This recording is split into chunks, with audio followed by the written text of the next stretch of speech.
이 주전충 얘기로 한번 봅시다. 이 주전충이 황소의 난을 진압하는 최고 공신이 되는 거고, 그래서 이제 여러의 절도사인데 지방 장관인데 그 여러 개를 줘버린 거죠. 저렇게 되면 이제 골로 가는 겁니다. 저렇게 여러 개 줬다가 알록산이 그렇게 뒤집은 거였거든요. 근데 만족할지를 모르니까 계속 줘가지고 이제 권위를 부여해 주는 거예요. 그러니까 이름만 줬을 겁니다. 실질을 주는 게 아니고, 그러니까 영지하고 이름만 주면 지가 군대는 지가 갖고 가는 거예요. 저런 사람들은 다 군대가 있으니까. 그리고 양왕이라고 하는 거를 이제 왕까지 올려줘 버리는 거죠. 그렇게 올려주니까 나중에 양나라를 만들었지. 여기 보면 5대가 양나라, 당나라, 진나라, 한나라, 주나라, 양당, 진안주 이렇게 가거든요. 그래서 당나라를 끊어버리는 게 저 주전충이에요. 그리고 저 주전충 말고 그 당시 군벌로 또 강력한 군벌이 한 명이 더 있었어요. 그게 이긍룡이라고 하는 군벌이거든요. 이 주전충하고 이렇게 서로 겹고 들고 했었던 이제 중앙정부에서. 근데 이긍룡이 밀립니다. 밀리는데 저 주전충보다 아들을 잘 뒀지. 그래서 주전충이 처음에는 이기고 당나라를 끊어내고 양나라를 건국했는데, 실제로는 나중에 이 이긍룡 집안에서 이 주전충 집안을 작사를 내버리고 그 다음에 당나라를 만들어요. 이게 5대 식국이라고 하는데요. 제 책에 저걸 해놨습니다. 그러니까 저 시기에 화북, 관중지역을 다스리고 있었던, 그러니까 당나라가 멸망하고 나서 이쪽을 다스리고 있었던 게 이 5대 5개고 강남 쪽에 9개가 있어요. 9개가. 그래서 제 책에 보시면 제가 정리를 해놨는데 이거 제가 착각했더라고요. 318쪽 이렇게 보시면 여기 보면 양당 진안주가 나오고, 그리고 헷갈릴까 봐 후자를 쓰는 거예요. 앞에다가 후자를 붙이는 게 다 전에 있었던 나라들이기 때문에 후당, 후량 이렇게 그렇게 가는 거고, 그 다음에 대부분 이 5대 식국 중에서 식국은 화북 쪽이 아니고 강남 쪽입니다. 이 강남 쪽에 9개가 있어요. 그리고 근데 하나는 북한이라고 여기 있습니다. 여기. 이 북한이라고 하는 나라. 북한은 북쪽에 있습니다. 북한은 북쪽. 이런 쓸데없는 몹쓸 개근데. 그래서 이 주전충이 어떻게 당나라를 끝내냐면 이렇게 보세요. 소종이라고 하는 분이 이제 18대 희종 죽고, 그 다음에 소종이라는 분이 들어섰는데 제위가 좀 야리합니다. 2번으로 끊겨 있죠. 그러니까 벌써 이때는 어떤 상황이라고 보시면 되냐면 이성계가 위화도 회군했을 때 상황이라고 보시면 돼요. 그러니까 왕도 내 맘대로 바꾸고, 야 너 그만해, 그러면 그만하고, 뭐 이러던 시절이라고 보시면 돼요. 그래서 황제가 야 그만해, 그러면 그만. 너 계속 해봐, 그러면 가는 거예요. 그러다가 죽습니다. 소종이. 누구한테? 주전충한테. 그러니까 이름이 아이러니야. 이건 진짜. 이름은 주전충인데 그리고 애종을 세웠어요. 애종이 슬플 애자예요. 뭔 뜻인지 아시겠죠? 경기 끝났다는 거잖아요. 전에도 제가 그런 말씀 드렸잖아요. 단종하면 단종된다. 공양왕하면 공양했다. 애종, 슬픈 거예요. 왜? 끝났거든. 장사 끝났거든. 그렇게 해서 907년에 저 애종한테 양위를 받아요. 그리고 자기가 원래 양왕이었었기 때문에 양나라를 이제 만들게 되는 거고, 국호를 양이라고 하는 거고. 그러면 다른 사람들이 그걸 받아주느냐? 안 받아줘요. 인정을 안 한다고. 그러니까 저게 지금 내가 보기엔 주전충이 조조처럼 행동을 했었어야 돼. 한나라 황제나 이런 사람들 계속 붙잡고 자기 세력이 확실해진 뒤에 황제를 죽이든지 뭐 양위를 받든지 이랬어야 되는데 너무 서두른 거예요. 이렇게 되니까 무슨 일이 벌어지느냐? 이쪽에서는 주전충의 양나라가 있고 다른 쪽에서는 웃기고 있네 이러면서 들고 일어나는 겁니다. 그리고 저런 사람들은 이제 부담이 없죠. 마치 뭐하고 똑같은 거냐면 한나라 황제가 죽어버리면 총나라나 오나라도 다 내가 임금 황제다라고 칭할 수 있게 되는 거죠. 야, 너만이야? 너나 나나 뭔 차이가 있어? 우리 다 그렇게 시작한 사람들인데 이렇게 되는 거죠. 그게 이제 5대 식국이 만들어지는 거고, 그래서 이게 되게 길게 가요. 72년이나 가요. 72년이나. 이때 박 터지게 싸웁니다. 그래서 주전충의 후량이라고 하는 양나라가 조금 해먹다가 별로 못했어요. 이게 지금 보시면 별로 못했어요. 그리고 이존욱이라는 이극용 아들이 이존욱이 또 이제 당나라를 만들었고, 당나라를 만들었고, 아마 자기가 이 실에서 요 당을 이 앞에 있었던 이 당나라를 자기가 계승한다 어쩐다 뭐 이런 식의 약을 팔았을 겁니다. 뭐 생각하시면 되냐면 유비가 촉한이라 그러잖아요. 촉나라라고 한 게 아니고 자기는 한나라라고 끝까지 했어요. 근데 우리가 그걸 구분하기 위해서 촉한이라고 하는 거고 아니면 촉이라고 하는 거지 자기는 계속 한나라라고 했다니까. 근데 한나라 후한의 수도가 낙양인데 왜 자기는 사천에 가서 한나라를 만들어? 그러니까 좀 웃기지. 그러니까 이거 비슷한 생각이라고 보시면 돼. 그리고 요거를 이길 때 이제 다음 왕조에서 이길 때 이 석경당이라는 사람이 이 진나라에서 이걸 이기는데 이때 자기 힘으로 얘네를 이긴 게 아니고 이 주력이 누가 차지하느냐 싸움인데 이거를 자기가 이긴 게 아니고 거란을 끌어들여요. 거란을. 힘이 약하니까 북방에 거란 쪽을 끌어들입니다. 거란이 요나라입니다. 요나라. 거란이 요나라, 그다음에 여진이 금나라. 여진이 금나라. 거란 여진은 우리도 다 들어본 거잖아요. 이게 굉장히 강력합니다. 그렇게 해서 석경당을 거란이 후원을 해주고 이게 이제 굉장히 머리 아픈 일이 벌어져요. 연운 16주를 주게 돼요. 공이 있으니까 뭐 돈도 주고 일단 이거 본 거죠. 외세를 끌어들여서 이거 보고 그 다음에 땅을 할애해 줬어요. 그게 그 유명한 연운 16주예요. 유명한데 아무도 못 들어봤지. 연운 16주. 지금 북경 쪽입니다. 정확하게 말하면 북경 쪽. 이게 유목민을 막을 때 유목민을 막는 방벽이 만리장성이에요. 만리장성. 그런데 저 연운 16주는 만리장성 안쪽에 있어. 이 얘기는 무슨 얘기냐면 만리장성인데 하이패스가 열려 있어. 야, 이거 딱 들어봐도 너무 위험하지? 지금 그런 상황이 펼쳐지는 거예요. 그래서 나중에 송나라에서도 저 연운 16주를 어떻게 해서든지 수복하려고 계속 노력을 하는 거고 유목민 입장에서는 유목민은 농경민을 1대1로 대우하지 않습니다. 그냥 약탈 대상으로 봐요. 약탈 대상으로. 전에도 제가 그런 말씀을 드렸잖아요. 그냥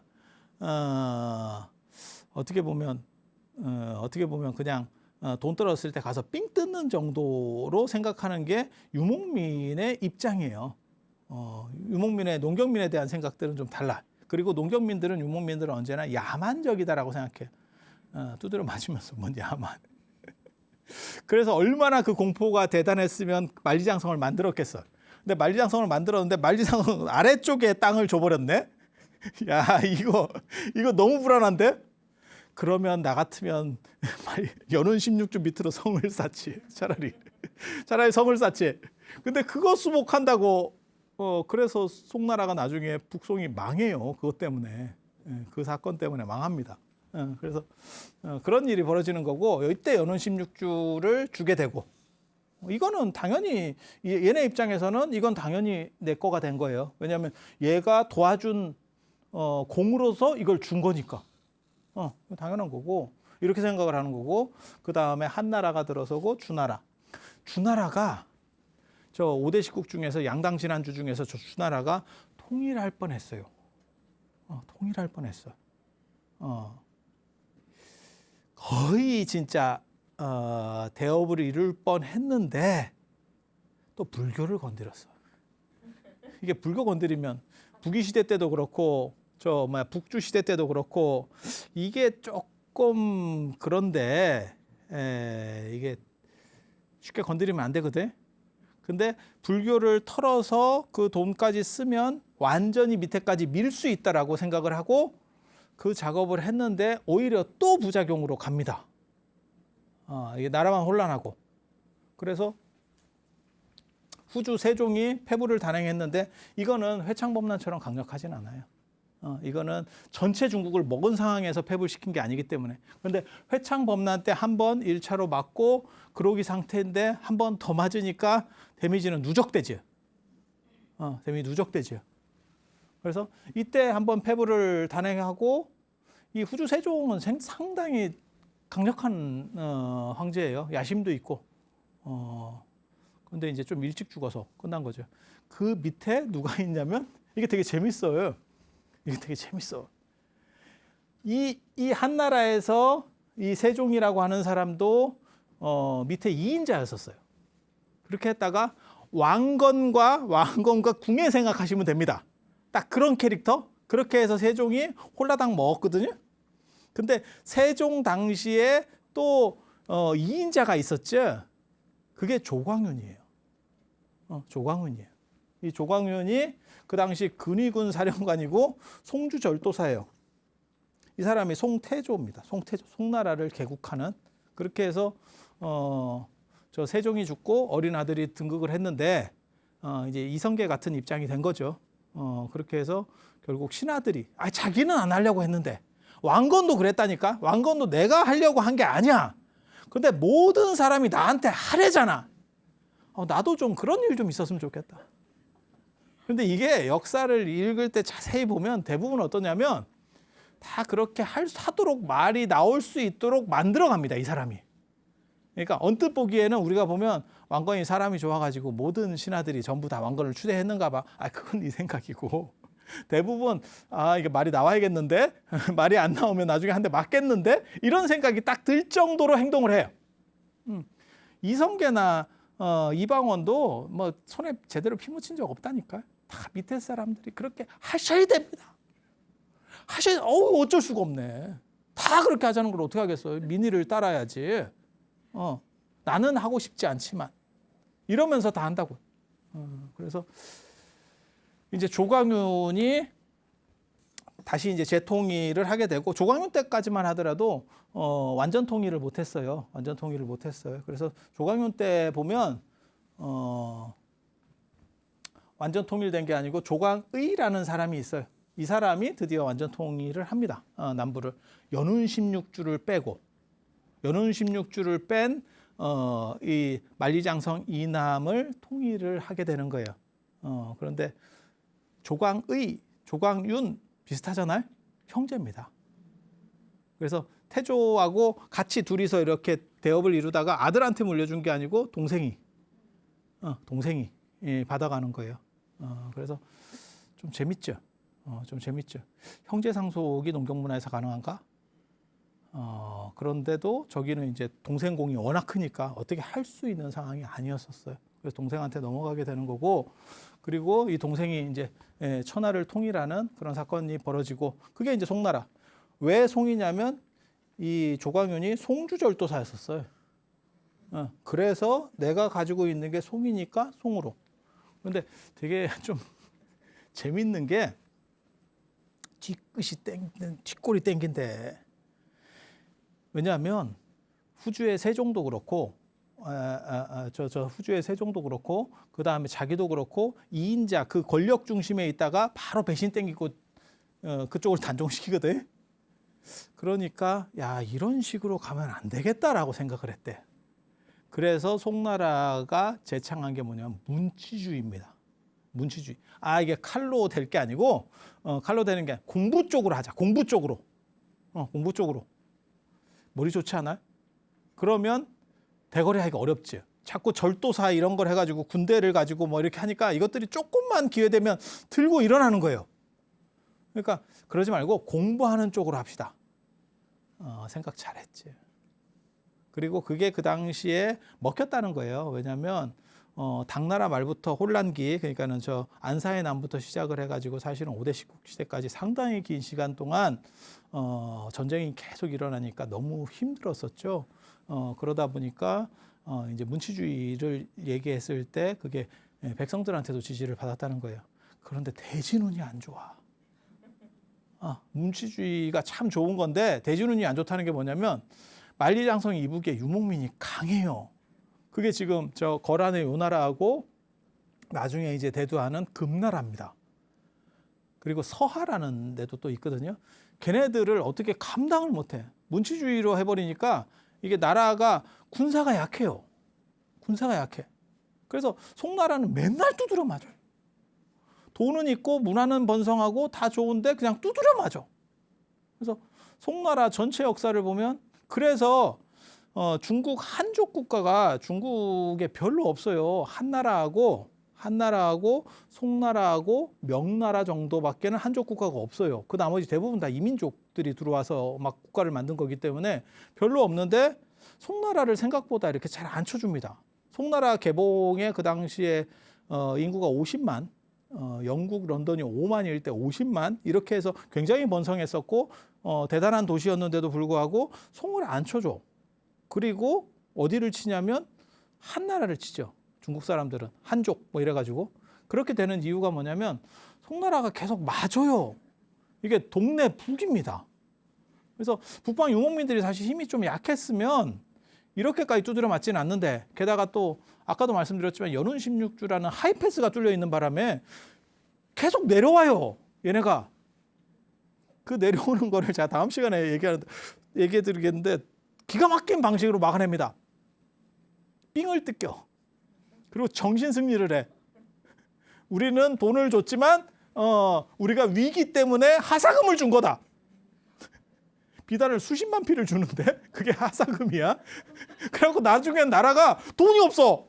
너무 삥을 뜯겨. 여기 뜯기고 저기 뜯기고. 그런 식으로. 그리고 유목민들은 양심이 없어. 삥 뜯고 또 공격해. 이거 되게 재밌어. 그래서 이 문치주의라고 하는 게 하나가 있고 이 문치주의라고 하는 아주 중요한 키워드가 하나가 있고 또 하나는 뭐냐면 이 주전충이 아까도 말씀을 드렸지만 이 주전충이 양아치 출신으로 해서 뒤집어 엎은 거기 때문에 장안이나 낙양 쪽에 당나라 저 이씨들을 내버려 두질 않아요. 우리 누구 생각하시면 되냐면 이성계 정도전이 왕실을 싹쓸이한 거랑 똑같다고 보시면 됩니다. 어느 정도 싹쓸이 했냐면 세종 때 왕실을 찾았더니 조선 팔도에 왕씨가 한 명 있었죠. 그게 왕순례라고 하는 사람이고 전국에 한 명이에요. 전국에 한 명. 얼마나 죽였는지 전국에 한 명. 지금 전주희 씨를 전부 죽이고 한 명 남을 정도까지 죽였다고 생각해 보세요. 그건 뭐 엄청난 학살이 벌어졌을 거거든요. 그래서 역사의 기록은 없습니다. 제대로 된 기록은 없어요. 뭐 배 뚫어서 죽였다 몇 건은 나오지만 제대로 된 기록 없어요. 왜? 저희들도 양심이 있지. 근데 얼마나 참혹했겠어요. 그래서 주전충 입장에서도 비정통으로다가 저렇게 황제를 날리고 자기가 양위를 받으니까 그 세력들이 두렵지. 그래서 잡아 족치고 있었다는 거예요. 근데 이제 몇 명은 잡아 족치는데 한반도는 이게 좁아가지고 조선에서 왕씨가 도망갈 데가 없습니다. 맞죠? 어디로 도망가겠어? 이게. 그런데 중국은 땅도 넓고 그 다음에 남쪽이나 이런 데는 독자 군벌들이 쫙 있는 거거든요. 중앙만 먹고 있으니까 얘네가. 그러니까 눈치 딱 봐가지고 얘네들이 어디로 갈 것 같아요? 튀죠. 튀죠. 그 튀는 게 신의 한 수였어. 중앙에 있는 좋은 문화들이 그러니까 장안과 낙양의 귀족 문화들이 전체로 이렇게 파급되는 그게 문치주의랑 만나니까 어떤 일이 벌어지냐면 문화가 융성해집니다. 문화는 융성한데 겁나 두드려 맞는다더라. 그게 송나라의 한계예요. 송나라의 한계. 송나라는 그냥 맞다 끝나. 이게 왕조가 맞다 끝나. 그리고 맞다가 무슨 생각을 하냐면 내가 왜 맞아야 되지? 이런 생각을 해. 그 원인을 자기가 모질른 데서 찾지 않고 그걸 나중에 이제 불교 쪽으로 또 돌려요. 그러면 그게 주자학. 뭐 그런 식으로 갑니다. 그래서 오늘 당나라 말부터 그 다음에 당송 교체기인 5대 19 그리고 송나라가 개국되는 데까지 이 말씀을 드렸고 불교는 이 안에서 사실 혼란한 상황에서 불교는 잘 됩니다. 이렇게 현실이 막 전쟁터고 이러면 사람이 간절함이 많아. 간절할 게 많아. 그래서 수능도 그게 뭐 2년에 한 번씩 보잖아요. 그러면 종교가 잘 됩니다. 세상이라는 게 다 그래요. 뭔가 이렇게 변동수가 많고 랜덤이 많이 깔리면 그러면 어쩔 수 없어요. 그래서 불교는 잘 되지만 실제로 그거를 어떻게 하려고 할 수 있는 그게 없죠. 그러니까는 교종이 무너졌기 때문에. 교종이 무너졌기 때문에. 그래서 그런 것들을 다 살리지도 못하고 특별하게 어떤 사상이 나오는 것도 아니고 이런 문제들이 벌어져요. 이런 문제가 벌어져요. 그래서 나중에 패불, 후주 세종의 패불을 한번 겪게 되고, 그리고 더 불교가 힘이 약해졌을 때 이제 유교들이 점점점 그 공백을 채우면서 개량된 유교들이 치고 나오기 시작한다더라. 그게 언제 형태를 갖추게 되냐면 이제 북송 시대 때, 이게 다음 시대죠. 다음 시대. 그래서 그 이야기는 다음 시간에 해드릴 수 있도록 그렇게 하겠습니다. 자, 들어서 감사합니다.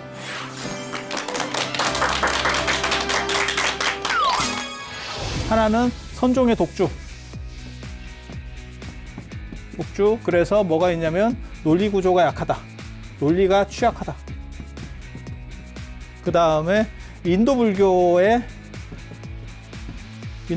충격이 없어졌어요. 이게 이제, 그리고 내수 활성화라고 하는 게 문제가 생기죠. 내수 활성화. 왜 인도 불교에 충격이 없어지냐면, 이거 송나라 처음 들어설 때는 뭐 900년대 말 아니에요? 그런데 저게 왜 그렇게까지 돼요? 라고 할지 모르지만 저때쯤부터 이제 밀교가 시작이 돼요. ARS에 동참하신 분들 중 추첨을 통해 황제바이오에서 황제 동충하초 엑기스, 황제 버섯 감로스를 드립니다.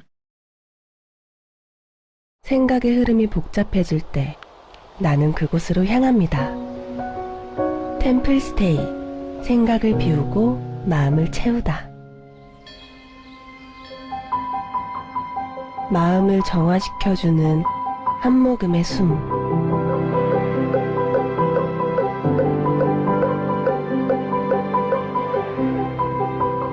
나를 위한 행복여행, 템플스테이.